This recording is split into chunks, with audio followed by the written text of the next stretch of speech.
that music. Why not face the music and die? Pokemon Sword and Shield, the gift that just keeps on giving, the saga that just will not be laid to rest. We're probably on season 4 at this point. So if you happen to come across this video based off of how YouTube works, then you're probably very well into the loop on what's going on. The controversy, the lies, the anger, the rage, the defending, all that other good crap. So what I'm going to do, this nobody here is going to just give like an unbiased opinion on the whole situation. So we venture back to E3 2019 when Pokemon Sword and Shield were showing off just the general gameplay and all that stuff. They had like a little sit down, a little powwow, all that, you know how they do on E3. Have your little, you know, sit in the chair, play the game, talk about it, all that other good stuff. And anyways, that is when they let it slip, or I think it was Monster that let it slip. I have no idea. I can't remember. I can't be bothered to go back. But anyways, yeah, let it slip that not all the Pokemon are going to make it to the game, which really raised some eyebrows because you gotta remember, gotta catch them all. Remember that slogan? Like, it was in the Pokemon shows and the Pokemon, like the branding, the cards, the games, the board games, all that other good stuff. That's the branding. It's very ironic. But anyways, the controversy, it really lies in why all the Pokemon aren't in there this time around. And the reasoning is we wanted to focus more on quality and better animations. I mean, well, look at the animations. They're not really that. Let's be real. They're not that much better. And what's most annoying to me is I don't even give a crap about you like reusing models. I don't care. I could care less about that. But the fact that you would sit up there and lie about it, like, oh, we had to and you could have at least, if you're going to lie, do a better job of it. It's really not that hard to do.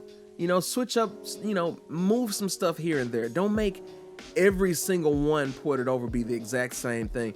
I think what they did is, or I mean, it's twofold. They could either A, just not give a crap and think, oh, this is going to be a vocal minority that, you know, exposes this, or B, you know, I think you're too stupid to figure this out. So the writing on the wall is pretty sad to me. At the end of the day, people would still be mad, yes, because, you know, people get mad over anything and everything. But if you had just came clean and said, I don't know, like, look, we have this, and yeah, it would be very justified rage because it really seems like you're just putting profits over quality, which I ain't gonna lie, you would be, but you know, that's the real world. You put your profits over your quality. I mean, that's just whatever. That's what you decide to do. But I feel like it would have been much less of an issue. And you know, it's crazy. It's that general thing that you learn as a kid. You know, you tell a lie, things get worse for you down the line. When you tell the truth up front, it sucks now, but it's better later. And it's crazy to me that, you know, these people that are, you know, these heads of giant corporations or whatever, you know, that lesson had to have been taught to them as a kid. Some of them, at least. You just never seem to get it. What can I say on that? But anyways, moving past that, I'm trying to avoid the hypocrite monster over here. And I'll tell you the hypocrite monster. Remember Anthem? Remember Assassin's Creed? You can really, after the first couple ones, and Black Flag, I guess you can take your pick at this point. Remember Battlefront? Remember Battlefront 2? Remember Fallout 76? We can't really avoid being hypocrites here, you know, if you can't criticize Game Freak, because I'm pretty sure at least some of you, or some of the people that actually sit there and defend Game Freak, they can legit be traced back to probably at some point making fun of Fallout 76. It's the biggest video game punching bag to date. Like I said, I don't know when you're watching this video, but Fallout 76 being the huge trash fire that it is, easy punching bag. And I'm pretty sure at least a couple of people have looked at Fallout 76 and like, whew, sucks to be you fans, huh? And then they're over here, oh, Game Freak ain't do nothing wrong. Oh, you know, so avoid that hypocrite monster, because it's definitely it'll probably tuck you in tonight. So try to avoid it, please. But yeah, that whole hashtag with the whole thank you Game Freak that happened, you know, I'd say around early November. Let's be real here. The game isn't in shambles. It really isn't. I just looking at it, there's some good points in it. There's some parts where I really think that the game shine. I don't know if I should say game or games, but anyways, yeah, that to where it shines, and I think like, wow, that has like a lot of potential right there. It really does. But that whole thank you Game Freak though, just it's good to be appreciative. Let me be clear on that too, because I really have to hit all the points, or I'm gonna be like, or at least be labeled as either an apologist or toxic or whatever the case may be. Nah, man, just unbiased opinion over here. Like, you can see the good and bad in both. It's really not that hard to do. But the game isn't in shambles, and the Pokemon Company and Game Freak, they really can do whatever they want. But let's call a spade a spade. They have a deadline to keep because of all the other branches of the Pokemon business. The merchandising business, of course, the game in and of itself. The game doesn't account for as much sales as the merchandise or the show and all that other good stuff does. So let's call it what it is. It's like a big moving part. If all the parts are if one part lags behind, then it messes up the whole. It's just that's just the basis of the business that they've created. To be brutally, painfully honest, they would get massive blowback in the beginning. You really want to keep people from just that negative PR. You really don't. Nobody wants negative, or usually nobody wants negative PR. But if you just be upfront, that negative PR is going to happen. You'll get canceled pre-orders and all that other good stuff. But you were honest, so it'll go away over time. It'll suck for a while, but it will trail off. When you lied and the lie gets uncovered again and again and again, it's just constant negative PR. You probably will still sell millions. Like, hey, let's call a spade a spade. You probably will sell millions and it won't be anything to you.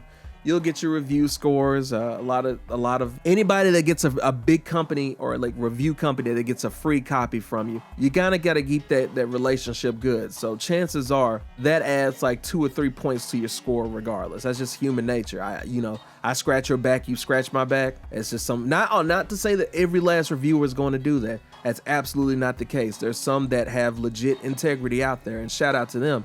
But there's some reviewers out there are going to do that. Case in point, Death Stranding. You know, I've got issues with Death Stranding, but an editor for a certain review company, or at least like a website, I'll just leave it at that, happened to be in the game, and funny enough, that site gave it a really nice score. So,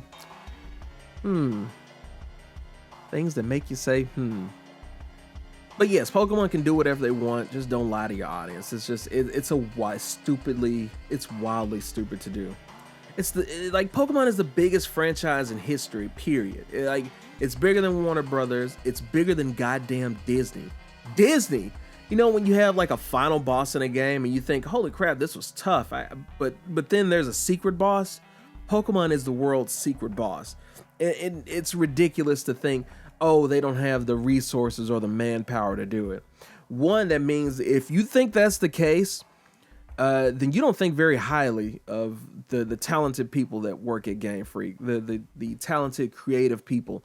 They are capable of it. I guarantee you, these people that work hard, the developers and whatnot, they easily have the capability to make damn near a masterpiece. You can't tell me otherwise unless you don't have faith in them. If you don't have faith in them and you think this is the best that they can do, I'm gonna have to disagree with you. I know they can, but executives say, hey, only do this level of work, and so we can get it out on time. It's just like YouTube. I've made like highly edited videos and nobody really gave a crap, in all honesty.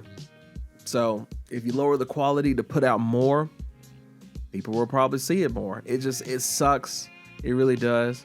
But that's the reality of it. The biggest problem that I have with them is just lying. Just don't lie. And you can try, you can play mental gymnastics and say, oh, well, they had to lie because of X, Y, and Z. Oh, they were going to get backlash, or, oh, this was going to happen. No. This is what happened. This is what happened when you lie. You've alienated your hardcore base by doing this stupid lie. It's ridiculous. And again, you can, like, just for prime example, you can see the animations and the models, and they look exactly the same as the previous, like the 3DS versions. And again, if you didn't lie, that would be okay. That would be completely fine. Like, hey, you've made some future-proof models. You can just bring them over to the Switch. No biggie. Just don't lie about it. Don't bald-faced lie about it. It's so stupid. And, Game Freak's overall handling of it is complete garbage. It's just like any company that refused to give information. Bad communication is part of the reason so many bad things happen in the world. It's just not communicating. No one can trust you then if you don't communicate with them. That's why I try to talk to you guys so much, or I try to talk to you in the community tab, so you have some idea of what I'm doing. Like, communication, it's part of like why relationships fail. Bad communication. People stop communicating. Like, that's why governments have diplomats and companies have liaisons and all that other good stuff. You need people to be able to communicate, or things fall apart. Imagine if you have a cell phone and you couldn't talk to, whoever, and you're like hundreds and hundreds of miles away, and you couldn't communicate with them. Things fall apart. That's just how it works. I can't explain it any clearer. But yeah, let's move on to the overreaction. So the overreactions, threatening people, don't do that. Like, if anybody on the whole, Game Freak, I guess you could say hashtag Game Freak Live, blah, blah, blah. Anybody that's on that part, don't threaten. Just like anybody that on any part, really, nobody should threaten anybody in any general situation. Well, all right, it depends. It's on a case-by-case basis. But over a game, there we go. Over a game, there shouldn't be any threats of anything. And for the people that want to defend Game Freak, now Game Freak deserves some defense. It does. That's not fair to sit up there and be like, oh, they should just completely be shredded to pieces. No, I don't think that at all. But criticism does not equal. Another thing that I've seen floating around is entitled man children, or whatever the case may be. Just the general, I don't agree with you, so here's a passive insult, that kind of thing. You need to stop that. Like, yeah, it doesn't matter to you because these people aren't your fans, but these are hardcore fans of Pokemon. Just ask yourself, if you disagree with the people that are upset with Game Freak's and Pokemon Company's decision, ask yourself, why are these people really upset? Is it because of some kind of negative shortcoming on their part? Or who knows? I don't know. Maybe there's legitimate criticism in what they're saying. It's ridiculous to act like, oh, they're just completely at fault. They're children. They don't know any better. These people have grown up with it. These people love this franchise. I say it for both ways too. If you are anti-Game Freak at this point or whatever, and you kind of just want to see them burn, that's a little extreme. You really need to think about the history that you've had with Game Freak. Just all the memories, all the effort. What if I told you guys that you can still be critical, but also appreciative? And on the flip side, you can be critical, but also appreciative. How about that? But as far as Game Freak and the Pokemon Company, yeah, you'll probably sell millions and millions and millions, but how long will that last? Ask yourself this. How long will that gravy train last? Especially when you've alienated and screwed over. Like, this is hypothetical here, by the way, people, because I have no idea what they're going to do going forward other than possibly offer an Ultra Sword and Ultra Shield, because money. I mean, if you port over the models like that, it should be fairly easy to make an Ultra Sword and Shield and rack up another $120. Kind of scummy, but I wouldn't be surprised if they did that. But down the line, what happens when you milk the well dry? You've alienated your hardcore fans, and they can't stand you. They've moved on to something else because you've screwed them over, or they feel like you've screwed them over too many times. Pokemon is entertainment. It's not a necessity. If entertainment has no fans, then entertainment doesn't exist. Movies, TV, games. If entertainment has no fans, then entertainment doesn't exist at all. Entertainment needs fans to thrive, and the hardcore fans are your ride or dies. People come a dime a dozen. You turn your back on your base, and you will hurt in some way, shape, or form, or level down the road.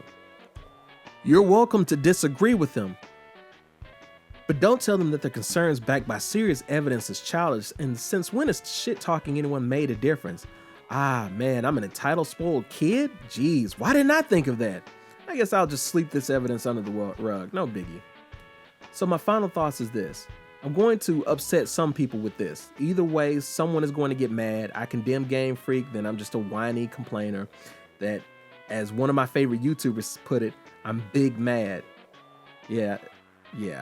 Anyways, I love him, but that's really dumb. Anyways, but if I praise it, I'll be a Game Freak apologist that only consumes product and questions nothing. Truth of the matter is, life almost never is just straightforward. Does this game look like a 0 out of 10? No. Does this game look like a 10 out of 10? Of course not. Life is short, and I'm not here to tell you how to spend your money. You work hard for it, and you can buy a rock for all I care. Just don't go broke because of it. With that said, have fun. But if you want to demand more from Game Freak and the Pokemon Company when clearly they can do better because they are talented, amazing people behind those computer screens, then demand better. Maybe skip this installment or give it a try. It has glaring flaws, but it doesn't mean you won't find anything to enjoy about it. Obviously, some of it's going to be good, some of it's going to be bad, and ranging variously depending on your perspective. It really depends on where your priorities lay at the end of the day. Just know, whatever you do with your wallet may impact the next game they give you, and the next one, and the next one, and the next one. You don't want Game Freak to anamorph into Ubisoft, or worse, EA or Activision. I made that joke to be funny, but that's actually a terrifying thought. Thanks for coming to my TED Talk. Like, comment, tell me how you think much of a doofus you think I am. Subscribe if you like it. Patreon and Threadiverse.com keeps me off the streets and keeps you looking stylish. Share this video, Reddit, Twitter, even that scummy platform, Facebook. Bring sanity back to the Pokemon fandom.